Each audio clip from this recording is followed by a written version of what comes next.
മുസ്ലിമുൽ ഹൗലാനി തങ്ങളെ, നിങ്ങൾ ഏത് ഭൂമിയെയാണ് നിങ്ങൾ ഇഷ്ടപ്പെടുന്നത്, ആ നാട്ടിലേക്ക് നിങ്ങളെ അയക്കാൻ വേണ്ടി ഞങ്ങൾ തീരുമാനിച്ചിരിക്കുന്നു. അപ്പോഴാണ് ഒരു മഹാഭാഗ്യം ലഭിച്ചപ്പോൾ ആശിഖുർ റസൂൽ എനിക്ക് പറയാനുള്ളത്, ഞാൻ അങ്ങേറ്റം ഇഷ്ടപ്പെടുന്നത് മദീനയാണ്, ആ മദീനയിലേക്ക് എന്നെ നാടയച്ചോ. ബഹുമാനപ്പെട്ടവർ കിട്ടിയ ചാൻസിന് വിട്ടില്ല. ഉടനെ തന്നെ ശത്രുക്കളൊക്കെയും പിടിച്ചുകൊണ്ട് ബഹുമാനപ്പെട്ടവരെ മദീനയിലേക്ക് പറഞ്ഞയച്ചു. ആ സമയത്ത് മദീന ഭരിച്ചുകൊണ്ടിരിക്കുന്നത് ആരാണ്? ഇസ്ലാമിന്റെ രണ്ടാമത്തെ ഖലീഫ ഉമർ ഇബ്നു ഖത്താബ് റളിയല്ലാഹു അൻഹു. ബഹുമാനപ്പെട്ടവരൊക്കെ ഒക്കെയും കണ്ടുകൊണ്ടിരിക്കുകയാണ്.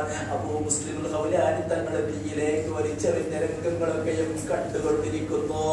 ഒക്കെയും സ്വഹാബത്തിനെ പറഞ്ഞു കൊടുത്തുകൊണ്ട്, ഓ അനുയായികളെ, നിങ്ങളൊക്കെയും വലിയ വലിയ മഹാന് സ്വീകരണം നൽകണമെന്ന് പറഞ്ഞുകൊണ്ട് അനുയായികളെ കൂട്ടിക്കൊണ്ട് മദീനയുടെ പൗഡറിന്റെ അടുക്കൽ വന്ന് നിൽക്കുകയാണ്.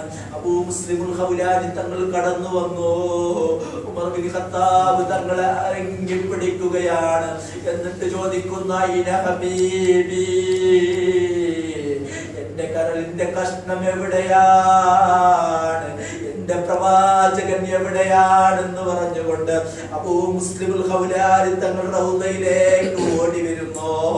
പ്രാർത്ഥിക്കുകയാണ്, ഹബീബായ നബിയേ, അങ്ങയുടെ ദീനിനെ കുറിച്ച് പറഞ്ഞപ്പോൾ അവിടെയുള്ള ജനങ്ങൾ എന്നെ തീയിലേക്ക് വലിച്ചെറിഞ്ഞു, ജയിലിൽ അടക്കപ്പെട്ടു, ഒന്നും ഞാൻ കണക്കിലെടുത്തില്ല നബിയേ.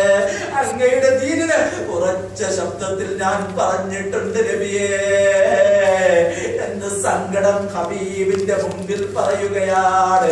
അതേ സംഭവം തന്നെ നടക്കാനിരിക്കുന്നു. ആരാണ് നടത്തുന്നത്? ബഹുമാനപ്പെട്ട ഈസാ നബി അലൈഹിസ്സലാം ഖിയാമത്ത് നാളിൽ അല്ലാഹുവിന്റെ ഭൂമിയിലേക്ക് തിരിച്ചു വരും. വന്നിട്ട് എല്ലാവരെയും വിശുദ്ധ ഇസ്ലാമിലേക്ക് കൊണ്ടുവരും.